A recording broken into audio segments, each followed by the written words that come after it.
परमात्मने नमः। यह सृष्टि रहस्यों से भरी हुई है।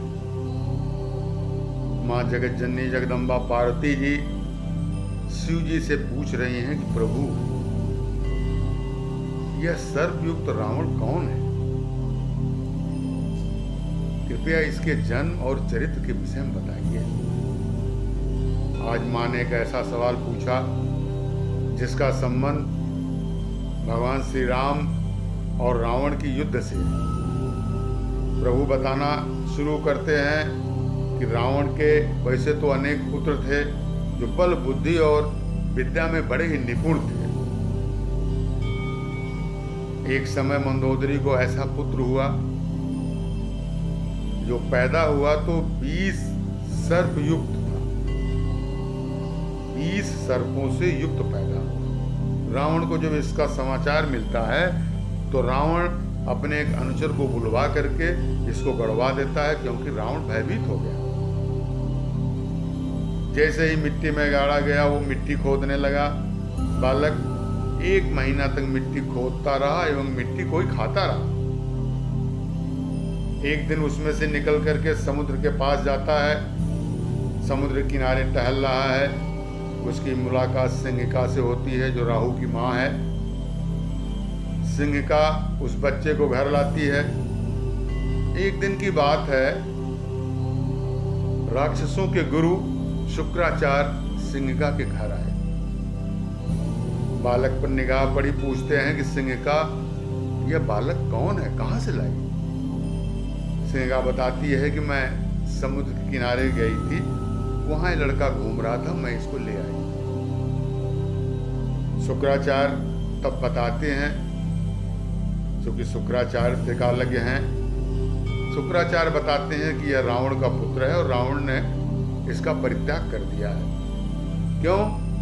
क्योंकि जब ये पैदा हुआ 20 सर्प से युक्त था।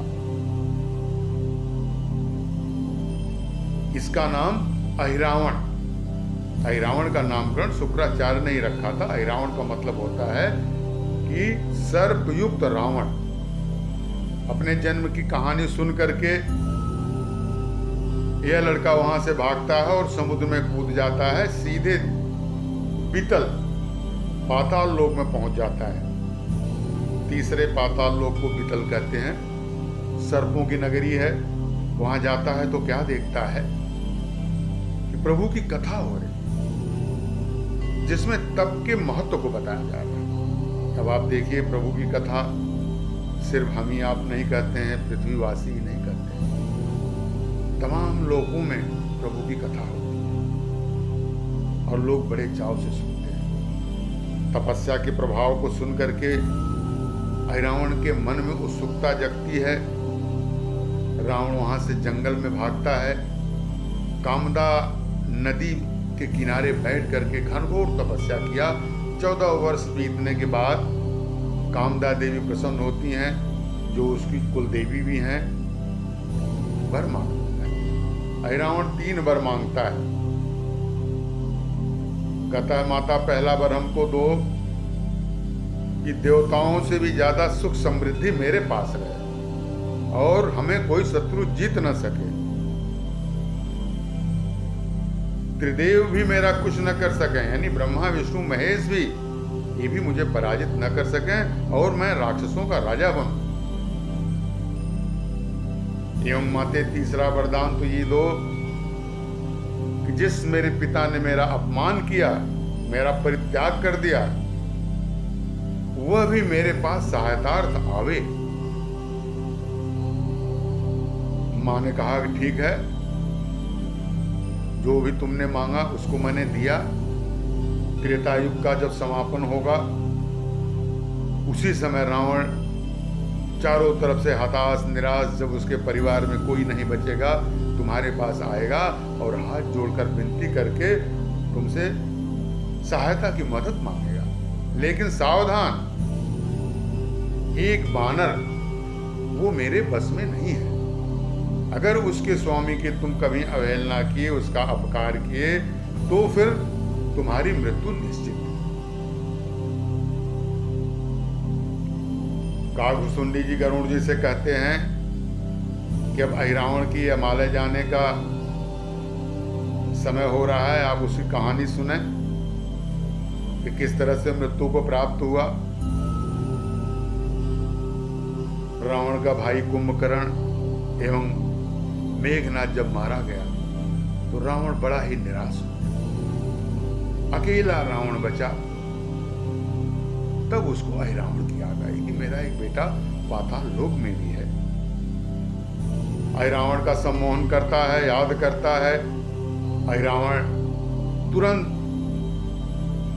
रावण के पास आता है, पूछता है पिताजी आपने क्यों याद किया। पूरी कहानी बताता है रावण। कहानी सुन करके अहिरावण ने कहा कि आपने अनीत पूर्वक कार्य किया है और अपने सर्वस्व का आपने समापन करा दिया, स्वाहा कर दिया, आपके पास कुछ बचा नहीं। पूरा परिवार आपका खत्म हो गया। शत्रु के बल बुद्धि शौर्य का आपको पहले अंदाजा लगाना चाहिए था और सबसे बड़े को आपने सबसे छोटा करके आंका। जो इस सृष्टि में सबसे बड़ा है उसको आपने सबसे छोटा करके आंका। आपने बहुत गलती किया, लेकिन फिर भी चूंकि आप मेरे पिता हैं, आप नीति पूर्वक काम नहीं कर रहे हैं, अनीति पूर्वक कर रहे हैं, फिर भी मैं आपके लिए जो भी बन सकेगा करूंगा। मैं आज ही रात में राम और लक्ष्मण का हरण करूंगा। जिस समय रात्रि के अंधकार में सूर्य के समान प्रकाश दिखाई दे तो आप ये समझ जाइएगा कि मैंने राम और लक्ष्मण का हरण कर लिया है। ऐसा कह करके रामादल में आता है। रामादल की व्यवस्था को देखते हुए उसको बड़ा आश्चर्य होता है। इतनी जबरदस्त व्यवस्था, इतनी अच्छी नाकाबंदी। क्योंकि ये मायावी था, छद्मवेश में था, इसको कोई देख नहीं रहा था।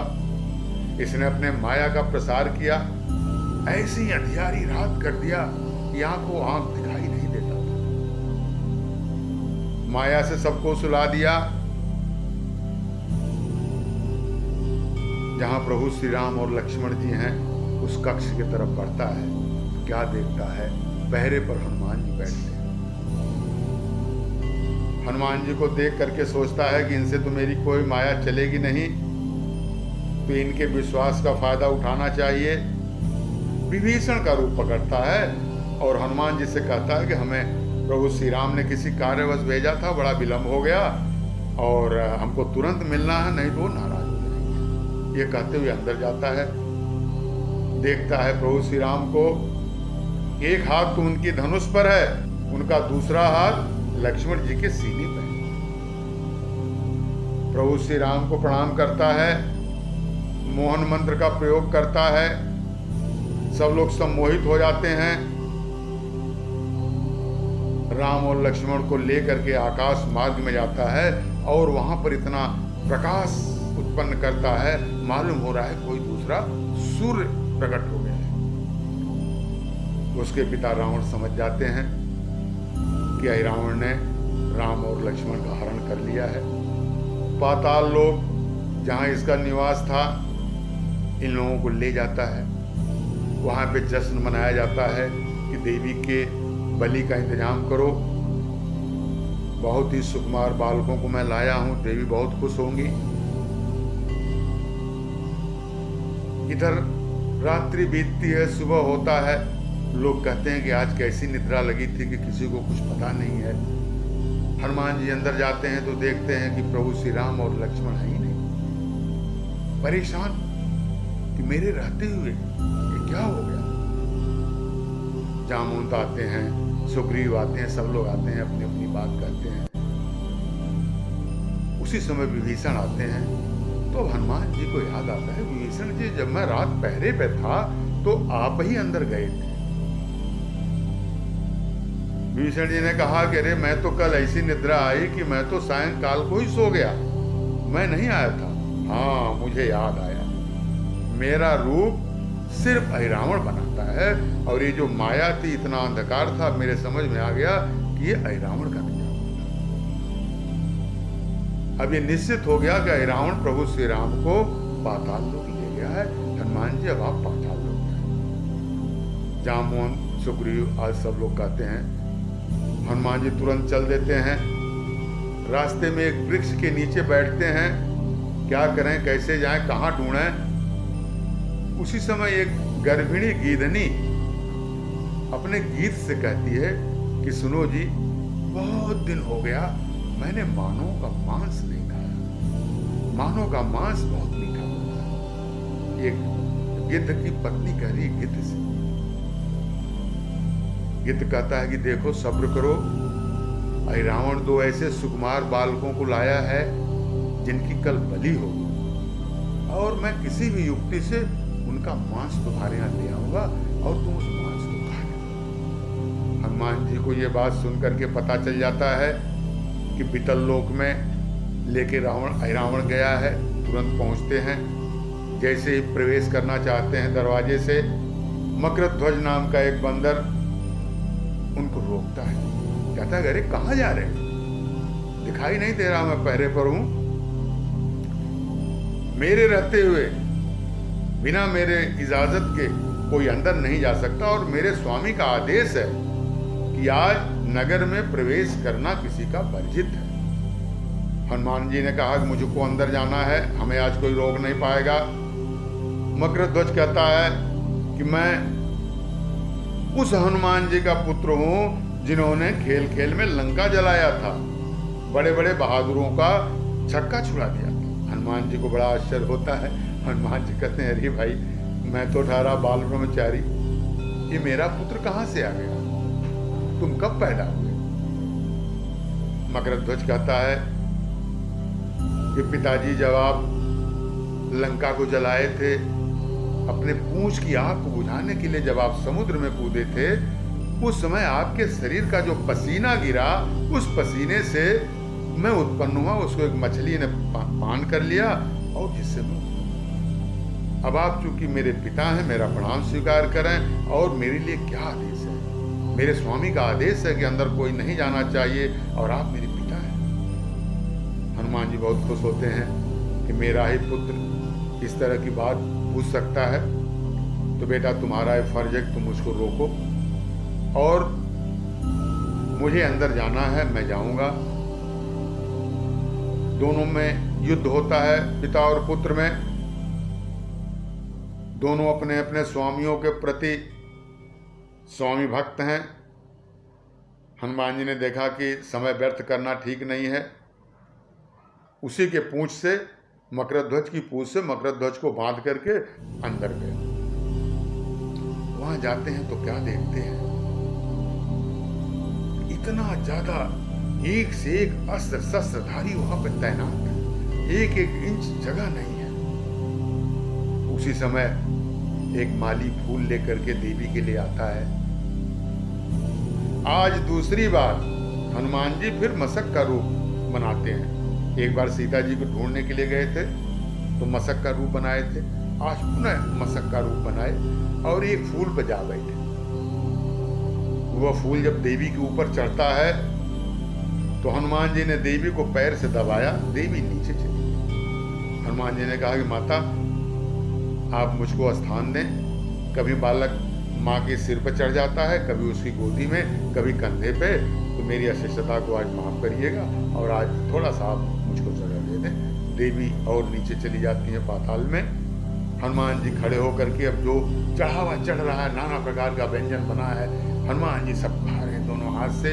और उसी समय क्या देखते हैं कि राम और लक्ष्मण को पाया जाता है।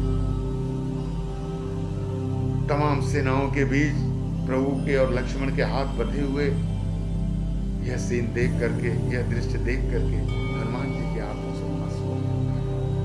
कहते हैं धिक्कार है, मेरे जीते जी आज मेरे प्रभु की यह। उसी समय आंखों आंखों में प्रभु को प्रणाम करते हैं। रावण देखता है कि देवी की आंखों से आंसू आ रहा है। कहता है कि देखो अब देर नहीं अच्छी, देवी बलि की मांग कर रही हैं, दुखी हो रही हैं, और एक बहुत बड़ी तलवार लेता है। उसके पहले पूछता है तुम्हारी अंतिम इच्छा हो तो बताओ, क्योंकि अब तुम मरने वाले हो।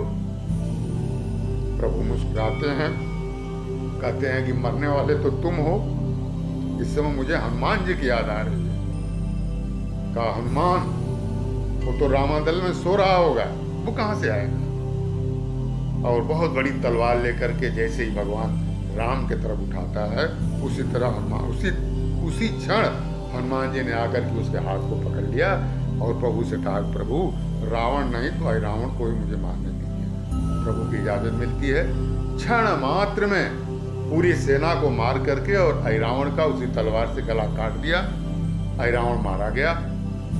भगवान राम और लक्ष्मण को कंधे पर बैठा के चलते हैं, दरवाजे पाते हैं, मकरध्वज को मुक्त करते हैं और पातालपुरी का राज मकरध्वज को देते हैं, वितल लोक का, और कहते हैं कि प्रभु का स्मरण करते हुए, प्रभु की पूजा आराधना करते हुए धर्म पूर्वक राज्य करना, कभी अधर्म का साथ मत देना। कारण कहा गया कि धर्म न दूसर सत्य समाना, तो कहा कि सत्य का आचरण लेना, कभी असत्य को मत पकड़ना, क्योंकि सत्य से बड़ा कोई धर्म नहीं है।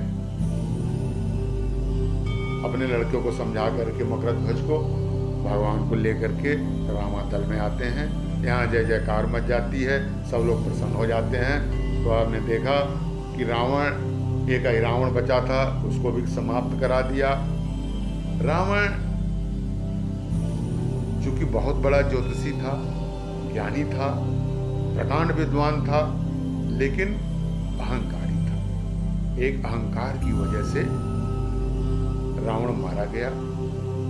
अन्यथा जिस समय सूर्पणखा जाती है और गुहार लगाती है कि भैया बिना किसी कारण के 2 बालक आए हैं राजकुमार और मेरे नाक को काट लिए हैं, मैं वहां उस औरत से मिलने गई थी, उस समय रावण पूछता है कि क्या तुम खरदूषण के यहां नहीं गई।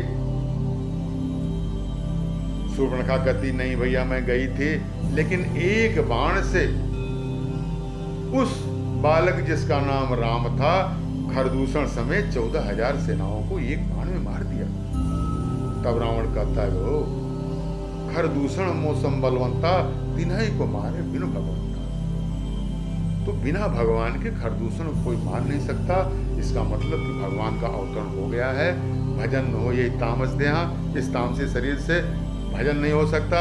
इसलिए इस अस्त्र की दुश्मनी करो कि प्रभु मारने के लिए बाध्य हो जाएं। इसीलिए वो पूरे परिवार को मरवा रहा था, कर रहा था कि अकेले उस तरह से हम लड़ेंगे तो हम ही मारे जाएंगे, इसलिए और किसी को मोक्ष नहीं होगा। तो सबको मोक्ष दिलाने के लिए, सबका जो है भला करने के लिए रावण ने पूरे राक्षस जाति का भला कर दिया और प्रभु के हाथ से सबको मार दिया। तो इस तरह से आपने देखा कि यह सृष्टि कितने रहस्यों से भरी है।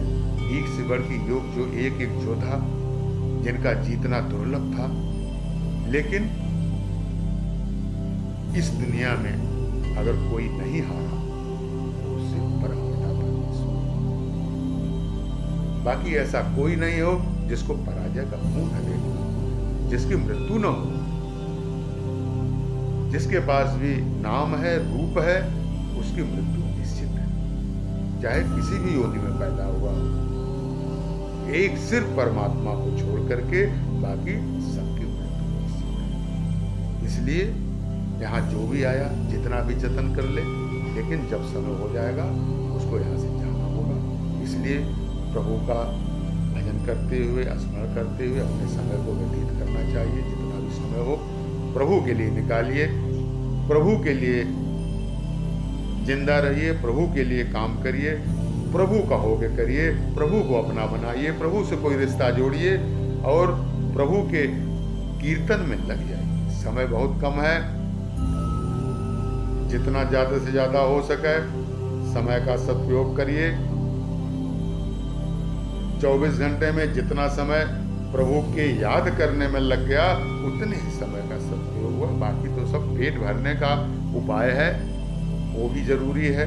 गृहस्थ आश्रम में है, जो जिम्मेदारियां हैं उसका निर्वाह भी करना है, लेकिन निर्वाह करते हुए प्रभु के चरणों में समय भी देना जरूरी है। पहले भजन फिर भोजन। प्रभु का स्मरण करते हुए वाणी को विराम दें। हरि शरणम हरि शरणम हरि शरणम हरि शरणम।